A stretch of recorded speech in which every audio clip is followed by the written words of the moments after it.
Hey everyone, आज है 17 अक्टूबर 2024 और आज है मेरी जैज़लिन का बर्थडे।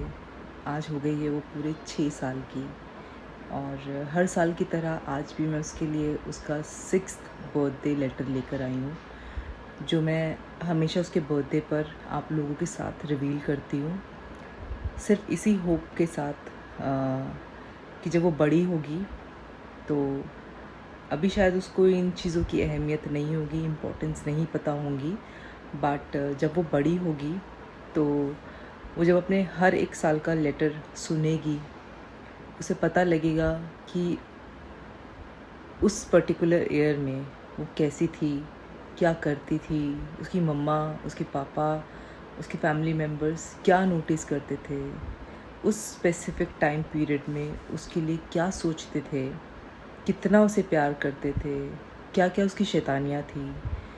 क्योंकि जब बच्चे बड़े हो जाते हैं ना, तो हम कुछ चीज़ें याद रखते हैं, सारी चीज़ें नहीं याद रख सकते।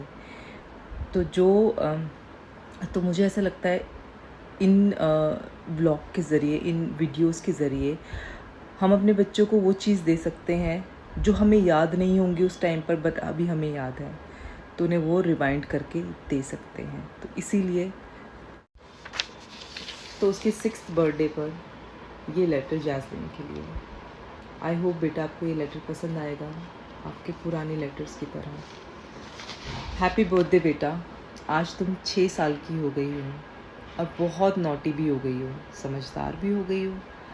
हर माँ की तरह मुझे भी ये पता है कि उसका बच्चा कितना समझदार है और कितना नॉटी। और सच कहूँ तो तुम जितनी नॉटी हो उससे ज़्यादा समझदार हो। तुम हमेशा मुझे स्पेशल फील कराती हो, बिना मेरे कुछ बोले तुम वो सब काम कर देती हो जो मुझे करने होते हैं। तुम्हारे पापा हमेशा यही बोलते हैं, जैज़लिन को तो बस अपनी मम्मा को इम्प्रेस करना है और अपनी मम्मा की अटेंशन गेन करनी है, चाहे उसके लिए उस जैज़लिन को कुछ भी करना पड़े, ये इसमें कोई डाउट नहीं है। बट कभी कभी तुम ना बहुत परेशान कर देती हो जैज़, मुझे अच्छा नहीं लगता जब तुम बात नहीं सुनती। वैसे तो मैं हमेशा कोशिश करती हूँ कि कभी भी तुम पर हाथ ना उठाऊँ, लेकिन जब कभी हाथ उठा देती हूँ ना, तो वो दिन बहुत बुरा दिन होता है मेरे लिए। मम्मा भी तो परेशान हो जाती है ना। वैसे तो मैं जैज़लिन पर, ओजस पर बहुत कम हाथ उठाती हूँ, लेकिन जब उठाती हूँ तो बहुत बुरा लगता है। हर पेरेंट्स की तरह, हर माँ की तरह वो गिल्ट हमेशा रहता है। बट फिर सोचती हूँ, बच्चे शरारत नहीं करेंगे तो कौन करेगा? ये अब नहीं करेंगे तो कब करेंगे?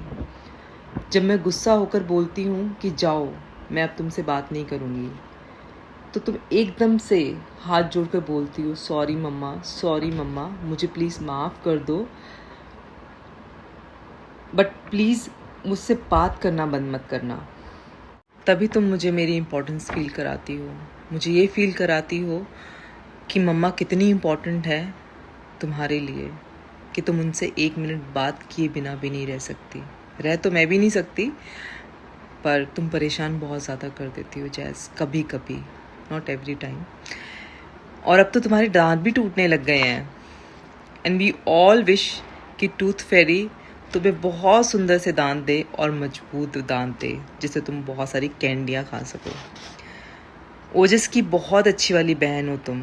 हाँ, कभी कभी उसे मार देती हो, बट कोई नहीं। जैज़ को मैंने ये समझाया हुआ है कि जो बड़ी बहन होती है ना, वो माँ के समान होती है।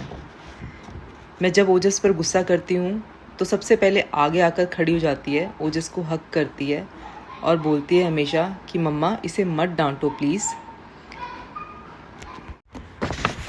मैं जब कभी भी ओजस पर गुस्सा होती हूँ तो जैज़लिन सबसे पहले आगे आकर ओजस को हक करती है और मुझे बोलती है, मम्मा मत डांटो, अभी ये छोटा बच्चा है, आप मुझे डांट लो। टच वुड, ये प्यार हमेशा ऐसा ही बना रहे, क्योंकि मम्मा पापा के बाद एक भाई बहन का रिश्ता ही होता है जो हमेशा साथ रहता है। तो आप दोनों का प्यार हमेशा ऐसा ही बना रहे और ज़्यादा मजबूत हो जाए। लकी होते हैं वो लोग जो एक दूसरे के साथ रहते हैं। हैप्पी बर्थडे मेरी लाडो, खुश रहो, हमेशा सबका बहुत सारा प्यार मिलता रहे, हमेशा खेलती मुस्कुराती रहो, स्वस्थ रहो, खूब पढ़ो, आगे बढ़ो, हम सबका नाम रोशन करो। महादेव तुम्हारी हर एक विश को पूरी करें। लॉट्स ऑफ लव बेटा, हैप्पी बर्थडे।